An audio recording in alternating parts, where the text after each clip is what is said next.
designing future society for our lives. That's the core mission of Expo 2025 in Osaka, a bold theme explored through 8 dedicated theme weeks, a concept launched in Dubai, now taken further. They are thinking big, really big here at the World Expo in Osaka, with a brand new format that aims to tackle some of our most important global challenges, turning this event into a space for more fresh ideas and real actions. Let's have a look.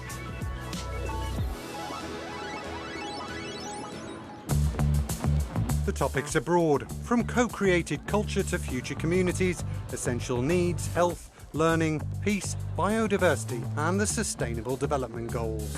Thinking ahead, together, that's what makes the World Expo unique. It gives small nations and overlooked issues a global stage. Theme weeks help turn ideas into action. The goal? Sparking lasting awareness long after the Expo ends. The idea is for the public to watch this content, feel something and let that spark change in the world. That, to me, is the true value and impact of the theme weeks.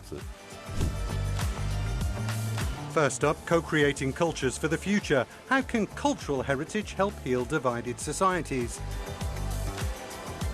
Japanese architect So Fujimoto designed the Grand Ring, the world's largest wooden structure, 2 kilometers around, 700 meters wide. This ring could be the symbol of the diversity and the unity together. So that's why I made this as a pure circle shape, the most simplest shape in the world, in a sense. All the national pavilions are within this ring and then stay together to create our future. This junction of the columns and the beams is based on the traditional Japanese architecture, but reinforced by the metal pieces so that this kind of scale is possible. And also we can follow to the latest regulations against the earthquakes. Fujimoto also designed the Forest of Tranquility at the center of the Expo, a symbol of harmony between people and nature. There, Argentinian artist Leandro Ehrlich presents his infinite garden. We need to reinforce and support diversity, diversity in terms of species, diversity in nature and diversity in social context. Mirrors in this work are reflecting plants, are reflecting ecosystems, and when people go into the center, in the axis of the installation, what they see is themselves and others. So it's a work that in a way invites to encounter, which is what the Expo, is the spirit of this Expo is about.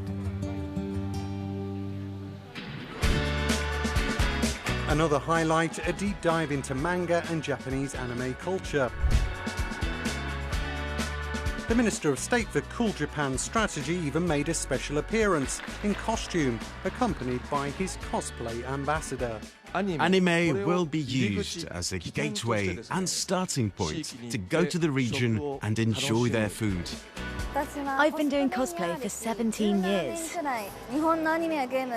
I love anime, games and cosplay, and I want to share this pop culture with the world. It was also a chance to spotlight manga anime tourism, a real booming trend. Each year in Japan, the sacred land of anime, we select 88 works. We then work with the local regions to revitalize these areas. Most of the time, anime takes place in the everyday living spaces of Japanese people. It's not a stereotypical Japan, but a life-sized, authentic Japan. I get to see places I usually only see in anime. It's amazing. Seeing all those manga and the live performance, it made me feel like a kid again. How will we live together tomorrow in more connected, technological and sustainable societies? The second theme week focused on the future of community and mobility. It covers urban issues such as smart cities or disaster prevention, but also transportation-related topics. There are also broader subjects like space, the metaverse, and robotics. Economist Andres Rodriguez Pose led thought-provoking talks on sustainable urban development. When we talk about sustainability, there's always a tendency to think that sustainability is about environment. And a green transition implies significant economic and social changes that need to be accepted by the population. If we don't have, let's say, an economic sustainability, or we don't have a social sustainability, what we're going to have is that there's going to be a rejection. Post-disaster reconstruction was another key topic, including lessons from Fukushima. Seichi Sayato, director of the Expo's co-creation program, introduced the concept of Fuko transformation. When a disaster or a tragic event occurs, it takes strength to overcome it.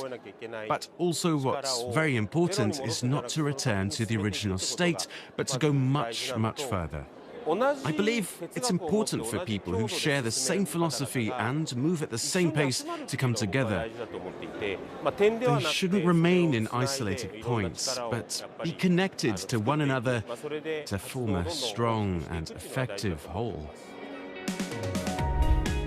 And all this has already led to innovations capable of responding to new disasters, like this robot, which was developed after the Fukushima accident.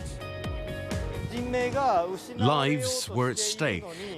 Normally, robots should have intervened, but in reality, they didn't. So I decided to start a company to develop and market robots that could actually be useful in real-life situations. Beyond 5G showcases the next generation of wireless technology, smarter, faster and more connected than ever. One striking example, communicating with the moon. I'm still in Osaka, and thanks to these technologies, I'm able to operate some robots on the moon in real time, just as if I was there myself. AI was front and centre too. Kathy Hackle, often called the queen of the metaverse, took part in a panel on the next gen of digital communities. You're going to start to see more AI beyond just our phones and our computers. You're going to start to see it in glasses. You're going to see it in headphones. You're going to see it in a lot of different hardware. And in order for all this hardware to communicate with each other and for us to communicate with it, we're going to need connectivity that does not currently exist. A visionary with a practical edge, Kathy Hackle was impressed by the Theme Week's concept. It's not just about showcasing architecture or showcasing countries. It is also about bringing human ideas to the center of the future.